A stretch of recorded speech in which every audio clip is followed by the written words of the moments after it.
Esse é o jogo Terra. Ele é feito para de 2 a 6 pessoas jogarem, dura entre 45 e 60 minutos, com idade entre 10 e 99 anos. Se tiver 100, você pode jogar também. Esse é o tabuleiro, é o mapa mundi, tem em volta os pontos, né? Você vai rodando com a pecinha o tabuleiro para marcar os pontos. Nós temos algumas cores, que você pode ser o vermelho, o branco, o roxo. Aqui tem a marcação de ano, que vai desde antes da Era Comum até depois de 2010. Tem comprimento e barra distância, né, que vai de centímetros, metros e quilômetros. E tem números variados aqui e que você pode marcar. Como que funciona? Você tem algumas peças na mão. Uma fica para marcar a sua pontuação no tabuleiro. Aí nós temos essas cartas. Você só pode tirar ela até aqui. Sagrada Família. Você tem que descobrir em que região que ela fica. É ao todo de uma região. Qual foi o ano do início da construção e o número de torres previstas. E aí o que acontece?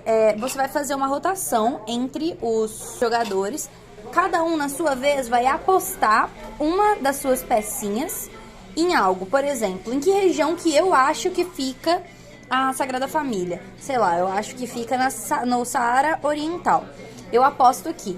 Depois é a vez do meu colega, ele quer dizer que foi feita no ano de 1820, ele aposta aqui. Ao final, vão tendo rodadas até que ninguém mais queira apostar. Ao final, você vê quem foi que ganhou, quem foi que acertou. Sendo que, se você acertar o lugar exato ou o número exato, você ganha 7 pontos. Se você fizer um acerto adjacente, você ganha 3. O que seria acerto adjacente? Vamos supor que, na verdade, ele fica no Saara Ocidental. E eu falei Saara Oriental. Como tá do lado, eu ganho 3 pontos, por ser adjacente. Esse é o jogo, ele é muito bacana. Olá, eu sou o Henrique e hoje apresentarei a vocês tudo o que vocês precisam saber para começar a jogar xadrez.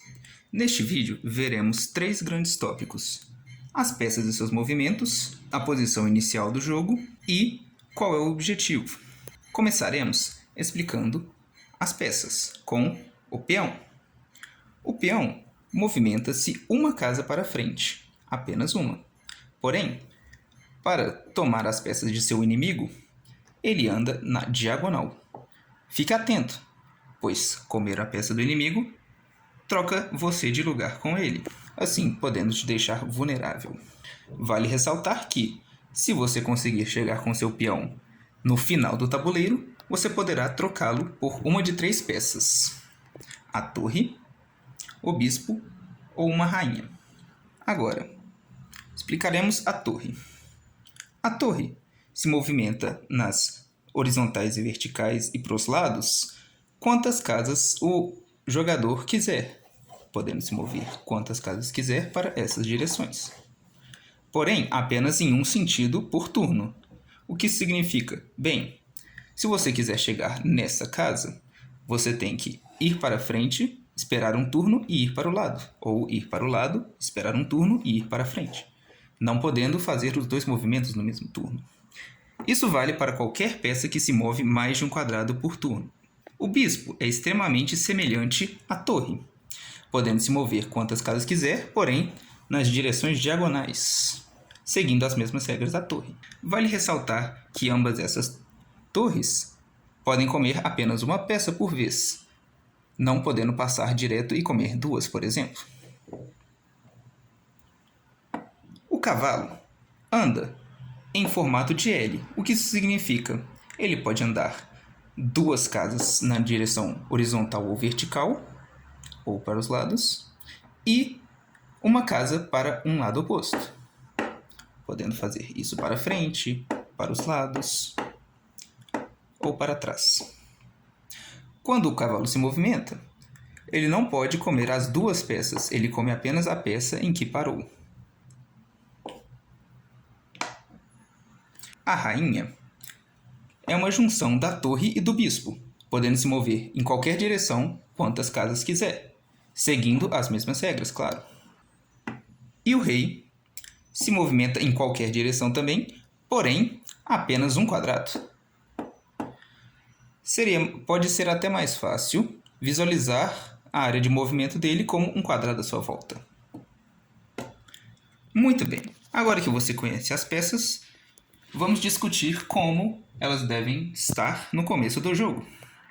Primeiramente, na segunda fileira do tabuleiro, você colocará todos os seus 8 bispos. E na primeira, de forma espelhada, você colocará as torres, os cavalos, os bispos. E, no caso da rainha e do rei, é variada a posição deles dependendo de sua cor. A rainha sempre estará na casa de sua cor, ou seja, a rainha branca está na casa branca, a rainha preta está na casa preta, com o rei ao seu lado. Muito bem, agora você já pode começar a jogar o jogo, porém você ainda não sabe como acabá-lo e qual é o seu objetivo. Para explicar isso, eu tenho que explicar primeiro o que é o cheque e o checkmate. O cheque é uma situação do jogo que acontece quando o seu rei, ou rei do oponente, está em perigo. Quando isso está em ativo, o oponente ou você devem tirar o rei de perigo, podendo movê-lo para fora do perigo, atacar a torre que está o atacando, ou bloquear o rei com outra peça. Agora que você sabe o que é cheque, checkmate significa esta mesma situação, porém o rei não pode fazer nada para salvar-se, sendo fadado a ser derrotado. E assim decide-se o vencedor, aquele que conseguir um checkmate. Com isso você já pode começar a jogar xadrez e aprender um pouco na prática sobre técnicas. Muito obrigado pela sua atenção e até mais.